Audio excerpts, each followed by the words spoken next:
కుండను తెచ్చి కుంకుమ బొట్లు పెట్టి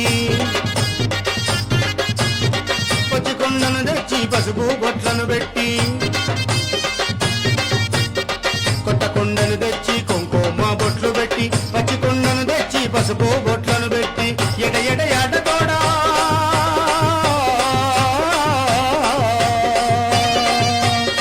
ఎడ ఎడ ఎడ తోడా బొన్నం చేతిమ్మ తల్లి ఓ బొన్నమ్మ తల్లి ఫోన్ చేయగదా